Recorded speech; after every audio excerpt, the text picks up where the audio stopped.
Hey everybody, I'm Zaafir and welcome back to another episode of No Love Lost 2.0. And today we're going to get into some things. We're going to have table talk. I got a few guys with me and everybody will have something that they want to discuss. But we're going to start from there. We got Moses. Yo, what's going on? We got Maurice. We got Lamar. And we're going to get into some things. We want to talk about coming out stories. We want to talk about our parents being ain't shit. And we want to just get into it. So today we're going to start off with me. I'm going to start off how I never was in the closet. I never was. There was no closet to be in. I was doing what I did and I did what I did and I liked what I did and people loved how I did it. So with that being said, I feel like for me, when people be like, oh, you in the closet, what is that? I was never DL. I never experienced those situations in my life. So for me, I felt like, what is there to come out to? What? That I fuck niggas in the ass? Okay. I fuck bitches in the pussy. What's the difference? Like, so what it comes down to is, how do you feel about yourself? Do you guys ever feel like you came out the closet? Did you feel secretive about it? Did your family, in a way, change how they viewed you? Because Lamar, you are really gay. And there's nothing wrong with that. No, but no. I mean, like, Lamar is the gay that, no, he's the gay that I would have liked as a gay mother, in the sense of, like, he's older, but he's like experienced. You get what I'm saying? And I ain't nothing like when you watch movies and you see you watch Pose and you watch all the 80s gay mothers. That is the kind of, like, if I was to be in a gay family, that's what I would like. I think that would be so awesome. So let me start with you, Moses, and then we'll work our way around. Yeah, well, I mean, I have a whole big story. So you want me to tell the story or you want me to do like a long story short? All right. Well, anyway, so I mean, I've always been curious, curious and open-minded person. So I never like closeted or anything. None of that. That wasn't really something that I cared about. Like, you are what you are. It was what it was. It is what it is, and you keep it moving, like what you like. So your family found out you were getting fucked in the butt. How did they feel? You better stop. I was just saying, like, you're a Puerto Rican guy. How did your family feel when they found out you were getting taken down? Well, first of all, let's show the live shirt. In the past. Well, let's show the live the shirt. Yep. I heart hot boys. That's right. How feel about you getting fucked in your butt? Well, anyways, well, no, my family found out because my brother had to use my phone, and then he saw a picture on Facebook where he was supposed to see it. It was me kissing a boy, and he approached it to one person, and then one person approached it to another person, and then I kind of had it on Instagram. They had to be on Instagram, and it kind of found out, but it was what it was. Oh, but the Instagram wasn't like low key. Well, I didn't really have anything on it. It's just, I mean, I didn't have the family on it, but I kind of had like a little description, like on the top bio or whatever part. But like, it's like this unspoken truth, right? Like, how people say the elephant in the room, where they kind of like would talk about what's all about it. Yeah, like, I mean, I'm not gonna bring up and talk about it because it's, it is what it is. Like, do I consider myself as gay? I mean, I don't really label myself. I think I like what I like, and if I find something attractive, I find something attractive. The reason why I looked at you crazy like that is because too often you definitely do put labels on situations. That's why. But I understand what you mean. It's sometimes things don't need to be said, that's understood. So when it's like that, we tend to feel like, oh, why do we have to say anything if it's a known thing without being said? But the reality of it is, do people that are hetero have to notify everybody that they're hetero? Why do we have to notify you that we're gay? What is the difference of being notified? That's definitely the situation. Oh, Moses, they call you a pedophile because of your shirt. Go ahead. Y'all wrong for that because that boy not into their boys. They think about it. Anyway, I think perfectly. Yeah. But y'all to be clear. But that what the one spirit. It smells more so that hey. But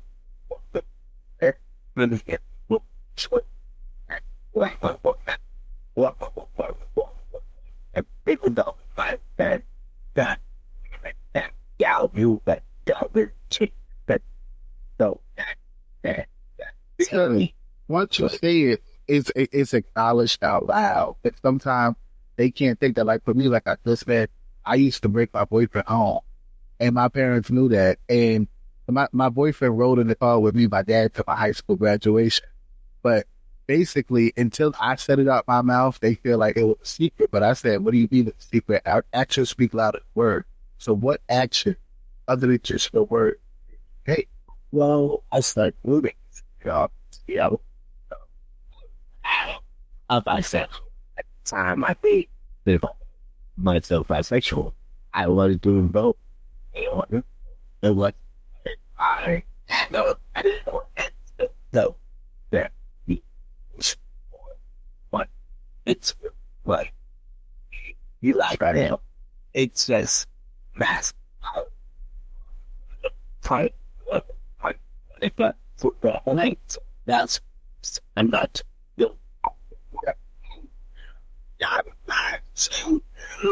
Okay, so mine, okay, that's for it.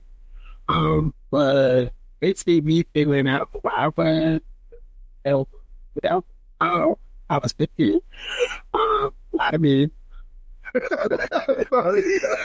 I mean, boy, teenager.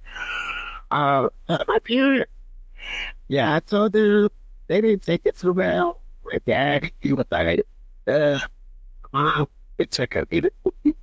I was only, but it's her only son, her firstborn. I forget. I'll really know. It's beautiful. We didn't know. Boy, yeah, role models didn't happen. I would say my first movie that I did that was big family. Like the old white movie. But I didn't know about no actually. So yeah, my favorite character I'm going out for it. I was Alex. I want Alex. Well, of course you can.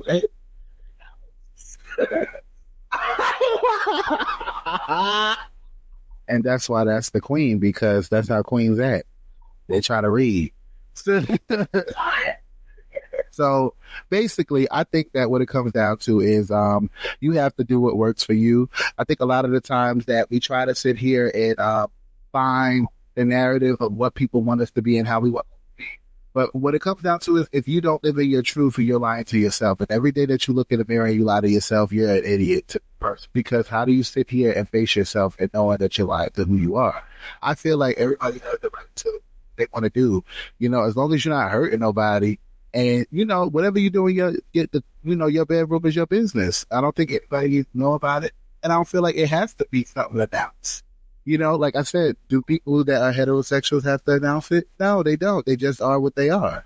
Meanwhile, there's a lot of our, you know, I don't know about y'all sisters, but my sisters was fucking. And I mean fucking before I was fucking. And I mean fucking at like 13 and 14 getting pregnant. My parents taking my sisters to the abortion clinic and all. Like, I definitely can tell y'all that.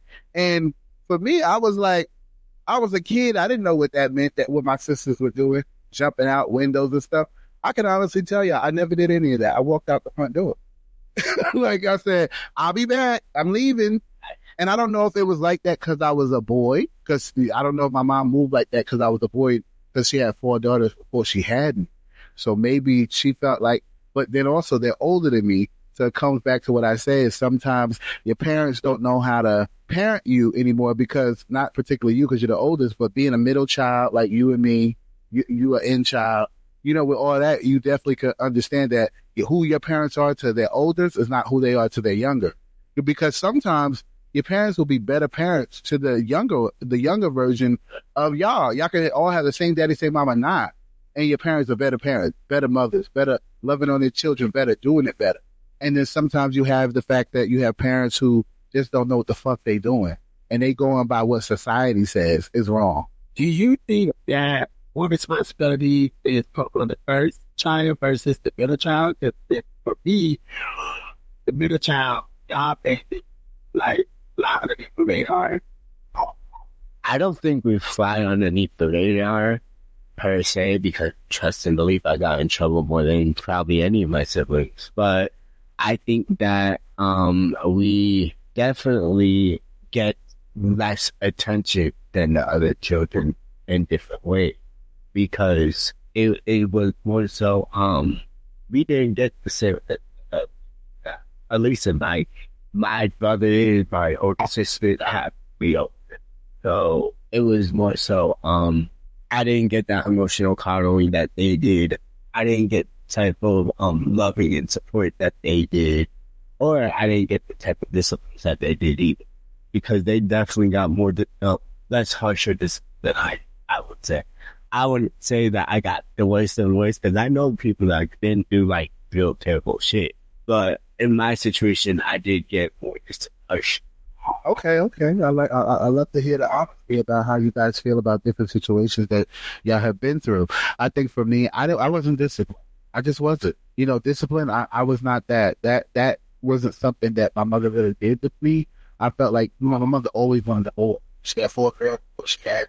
You have to sit up here and take into account that when you're having daughters and having sons, you're gonna raise them different. You're going to get different love. You're going to get different attention. And what that goes back to is parent gender is different. Females usually have more issues with their mothers, and sons usually are distant from their fathers, even if they're in the household, and they're more attached to their mothers. Versus I lived with both my parents for a good amount of years. I lived with my mom for the first 12 years of my life, and I think I lived with my dad for like 4 years, then I went back to my mom's. And my dad didn't discipline me either. My dad was really like, we were like roommates. We lived in the same house. He gave me his card. I did my own Christmas shopping. I did my own school shopping. I went grocery shopping. He would drop me off at the grocery store and say, I'll be back in an hour to come get you. I did but my dad, even though he has 8 kids, he didn't know how to parent. You know what I'm saying? He has 4 baby mamas and 8 kids. He was the parent that when you was in trouble, he was coming over to the house like that. But that's not parenting. Parenting is a 24/7 thing, not just when your child is in trouble. Now you want to come over. Now you want to sit up here and parent. But then it's just like, nigga, who are you? You don't live here. Well, I see you when I see you. Or for me, I actually was raised with my dad. I saw my dad every week, But then as I got older, I didn't see him every week. When I got to that age of 12, I stopped. It's like he just was living his life.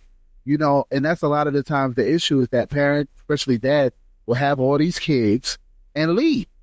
Your parents are together. Your daddy left. My daddy, it wasn't as far as he was in my life, but he wasn't in the household. Your daddy wasn't in the household. You know what I'm saying? And that does play a part, not on our sexuality. It plays a part on our mental, how we love, how we know how to learn how to nurture, how we learn how to discipline, how we learn how to be demanding and, be self-sufficient. When you don't have a male model in your life to actually demonstrate how not you should be, but give you the tools to be the best version of yourself, it definitely plays a role on your character and how in your manhood. That's how I feel. Oh, well, yeah, well, first and foremost, yeah, we had to change the shirt because, the message could, be portrayed, in ways where it's not appropriate. So I appreciate you bringing that up, so I changed it. So we not into that over here. Yeah. So, anyways, I mean, I've been more basic in terms of like meeting up with people and, getting to know people. I've been more of like a lover type of person, not really much of a hookup, like, at the beginning stages of figuring all this out, like the world and how it is, that kind of side. So, I'm kind of a late bloomer, if you want to put it that way. But we say late. Like in terms of the experiences that, I guess sexuality part has to offer, in terms of exploring, experimenting, and kind of figuring out who you are, what you like, what you don't like. I kind of bloomed that a little late.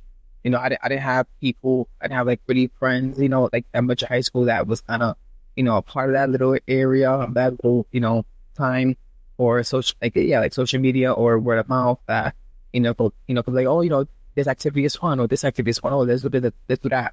Like I have my little things, but not it's to the extent that other people may have had, just like getting older, like you say, people might have lost their virginity at 14, 15. I mean, I lost my like. Yeah, but I'm saying like a lot of kids, like a lot of kids would lose it around because I mean I wouldn't say losing on purpose. I would say they would like experiment. And we all did, like I did. Even like on the 10, I was curious, and experimenting, that's why I don't and really, just I was always curious. claim to So, be, to not have a certain label on myself and stuff, and just I don't know, I just be myself and just do whatever, just do whatever I guess, whatever I feel like doing, moving forward. Now that you're older, it's like if people accept it or not, it's not really about that anymore. It's more so like this is who I am. This isn't all of me, And too many times people sit here and they'll make being gay your whole being, your whole life. Everything about being gay, that's your life now, and that's not all I am. I'm a brother. I'm a cousin, I'm a friend, I'm a confidant, I'm a leader, you know what I'm saying? There's so many different areas of life that become beyond what we do in our bedroom. And I think sometimes too many people, not just heterosexual, even gay people, they focus too much on their sexuality beyond, okay, outside your sexuality, what do you want to be in this world? What do you want your legacy to be in this world? How do you want to be remembered? That is true. And one thing that you mentioned before that I like is that, like, it's not about, like what position you are or your sexuality or your identity or whatever. Like it is what you are as a person. And then, like we can also insert like stuff like boundaries and, the respect level that you have for yourself. It doesn't, it's necessarily, I want you to behave this way or you have to behave this way because I'm a certain way. No, if you are a man or you woman or whatever you are, there's, this foundational boundary that everyone has, just stuff like that. Like, is like you said, you don't want to make whatever you are your identity or something. You are what you are, and that's it. Yeah, because even like the day-to-day life, you can't just go based off your sexuality and live that way. Because if you do, especially in our gay community, you're gonna be living a shitty ass life. Because us gays, we're shady, we're disgusting, we're everything underneath the sun. Just like heterosexual people, like, right? But living as a gay male and just a gay male isn't something that you should aspire to live, in my opinion. At least you can't just live just as a gay male. I mean, I do know people that do that, but they are never fully satisfied with what they're doing in their life. They're never truly happy. So in order for you to find other ways on to be happy and fulfilled with your life, because us gay males love to be filled. So or to fill. But yeah, you definitely have to explore more than just being gay to be happy. Okay, so to get on that subject, okay, being a gay man, I do believe that you can be yourself as a gay man. It's just, there's a time and a place for it. Sometimes you could be the top turnout queen. Sometimes you need to turn it down just enough, but you know who you are at the end of the day. And I would just like to say I appreciate all you for coming on and be your authentic self and coming on here and be vulnerable, because sometimes these subjects are not easy to be talked about. As gay men, sometimes the stigma is that we are overly sexual. I do agree to an extent, but I also feel like we're not a disease. And sometimes people like to categorize us as we just running out here, fucking this one and that one, passing out diseases. We all ain't living like that. We all ain't doing that. And even if you have experienced things where you may have caught something, God forbid, you know what? Nobody does anything to get anything on purpose. You do things with the intent of pleasure sometimes, and not with the extra it comes with. But I want everyone to listen and take this advice from me, Zaafir, because I just love to spell love. Remember, take care of yourself. Get tested. Get tested every 3 months. Get on PrEP if necessary. If you're not able to get on PrEP, just take care of your health. Make sure that you also do everything you need to do to take care of yourself, protect yourself, because people out here in the gay community, in the straight community, they don't give a damn about you. They don't give a damn if they giving you diseases, not giving you diseases. They will literally put you in positions that you will really have to end up changing your life. Your whole routine of life will change because of one situation where you thought it was a pleasurable situation and it turned into a domino effect in your life where you're no longer yourself. You become a shell of yourself sometimes because whatever you may get yourself involved in, it may be something you no longer are able to get out of, and you may have to live with that. And I just want y'all to always remember, love is key, but don't give yourself away to just anyone. And that's if you're hetero, if you're gay, it's okay to be yourself. It's okay to have fun. Have your fun. Get tested. If you ain't gonna use condoms, get tested. Even if you are gonna use condoms, get tested. Just be your authentic self out there here in this world. And don't be afraid to remember this. This is no love lost, but zaafir, as I always say, it's one love. But my husband got one more thing to say, so I'm going to let him run, and then we're going to wrap it up. This is no love, one love.